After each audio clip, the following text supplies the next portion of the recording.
From Storm Tracker 6, this is Forecast First, sponsored by Auto Owners Insurance. Simple human sense. We're seeing some sunshine out there in mid-Michigan, and honestly, temperatures are doing better than they were earlier this morning. It was cold, and actually, we can start to see a little bit of that fall-like color in the leaves to match those chilly temperatures. Right now, we're sitting at around 55 degrees here in Lansing, but cooler weather does exist, and we're going to be seeing more of it here with time. Actually, the sunshine that feels so nice right now is eventually going to turn around and help us have the chance for frost. We'll look at the timing on that coming up as 6 News at noon begins. WMMS is here for you, celebrating 75 years of bringing you the news with 6 News at noon. The federal government shutdown enters a second week with no endgame in sight. It is our top story at noon. Thank you so much for joining us. I'm Kirk Montgomery. Flight delays are now spreading nationwide due to the understaffing among air traffic controllers who are being asked to work without pay.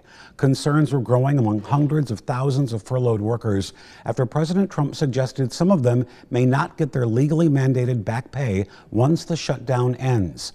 Jared Hill is here for you now with the very latest from Washington. The gridlock in Washington is leading to frustration for flyers at airports across the country. It's just ludicrous that we are dealing with stuff like this. This should never be happening. Major airports in Nashville and Denver were among those seeing significant delays Tuesday, fueled by sick calls among air traffic controllers being asked to work without pay. You can only commend those folks that continue to do their job. They have no other way to show that it's hurting not just them but us. Nick Daniels is the president of the Air Traffic Controllers Union. There is no concerted effort for air traffic controllers to go in and somehow impede this system. But what it shouldn't be is waiting to see how long air traffic controllers can last. In the Oval Office yesterday, President Trump seemed to suggest that some of the 700,000 furloughed federal workers might not receive back pay once the shutdown is over. There are some people that really don't deserve to be taken care of, and we'll take care of them in a different way. The president himself signed a law after the last shutdown in 2019, guaranteeing retroactive pay for workers affected by a funding lapse. Ultimately, the costs will be higher if there are these mass firings or if pay is denied, because people have rights.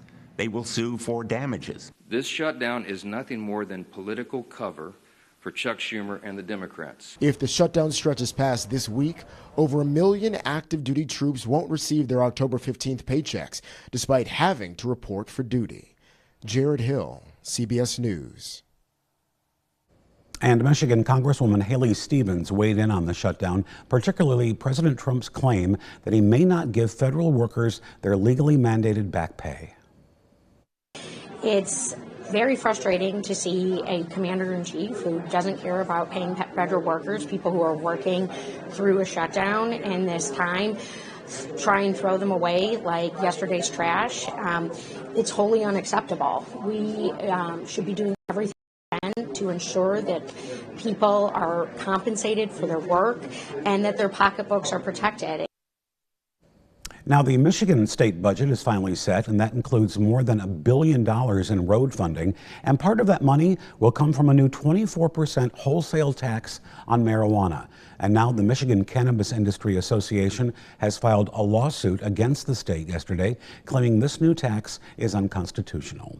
It's set to start January 1st, and it's estimated to generate $420 million a year to help fund state and local road improvements. Once in effect, it would be the second highest cannabis tax in the country, behind only Washington State, which has a 37% tax. Hundreds of hiker guides and other staff were rescued on the Chinese side of Mount Everest after being stranded by a weekend snowstorm. Chinese state media says that a severe storm hit Saturday night, stranding hikers at an altitude of more than 1,600 feet. More than 500 hikers, 300 guides, yak herders, and other workers were able to descend the mountain by noon on Monday, with the rest of them arriving Tuesday. The official Xinhua news agency said about a dozen of the hikers were taken to a meeting point by teams with food, medicine, heating, and oxygen supplies. Earlier this morning, thousands of young students across mid-Michigan took part in National Walk and Roll to School Day, and DeWitt Public Schools took it pretty seriously. All the kids attending David Scott Elementary walked to school from a special gathering point, even the kids who usually ride the bus. There was even a Panther mascot promoting the day and the healthy aspects to walking and rolling.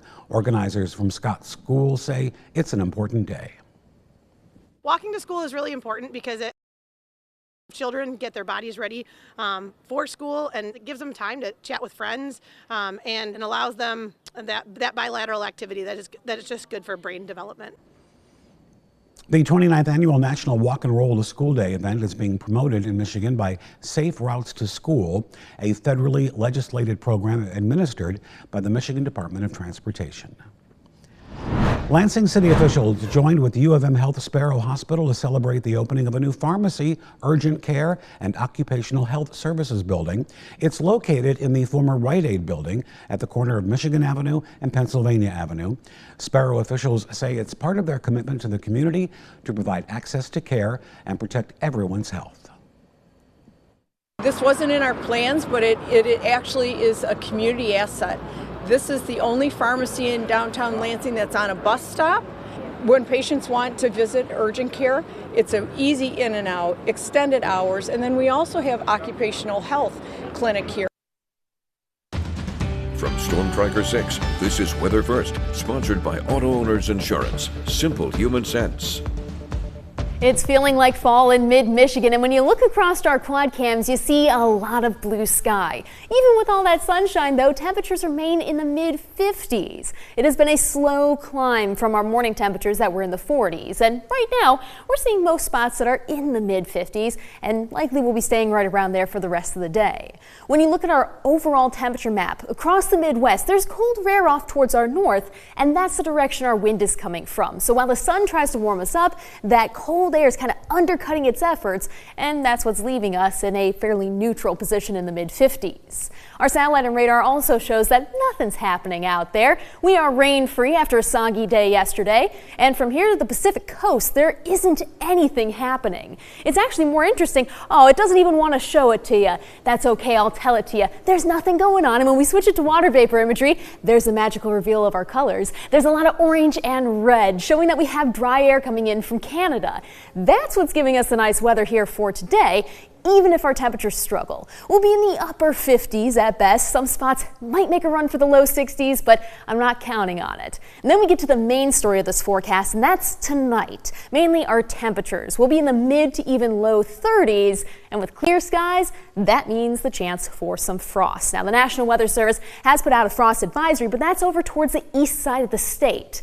Mid-Michigan is interesting because we're divided up between 3 National Weather Service offices, so they issue things at different times and sometimes even by different criteria. All this goes to say is that we have a better chance for frost off towards the thumb area and just clipping our easternmost counties, a little bit less likely to our west, but still a possibility. So if you have any plans you're trying to keep going, make sure you cover them up or bring them inside. Tomorrow's forecast looking warmer, even if it's just by a few degrees. 61 degrees, mostly sunny skies, and our wind is starting to change direction. Gradually, that will bring in some more activity, looking like we'll see the chance for rain try to sneak in late on Friday. It's not the best system. It's actually fairly broken, but the heavier chance for rain is going to be overnight Friday into early Saturday. Now, this is a cutoff low, which means it's like a bad party guest. It just kind of stays a little longer than normal. That would give us the chance for a few showers on Saturday, but after that, we do start to dry things up. And on our 6-day forecast, you'll see that behind the system, we actually have some pretty good conditions. Let's take a look at those temperatures because right now, 59 degrees is the high. We get to the 60s for tomorrow, kind of stay there leading up into the weekend, and then Sunday and Monday, highs around 70 degrees. So on the back end of this rain, instead of cooling down, we're warming things up, and we're going to be drying up. Looking like we'll be back to partly cloudy skies for Sunday and Monday. A little bit better odds, though, for some rain with the system next week. This rain for Friday and Saturday doesn't look like it's materializing into much, and really the main thing with this forecast is that chance for frost. Yeah. It's nothing big or massively hazardous unless you're a gardener, but it's still something to note. And it's the first time we've had to deal with it in quite a while. Exactly. We've been kind of spoiled. Yeah, you might have to get to the car and turn on the defroster. I know.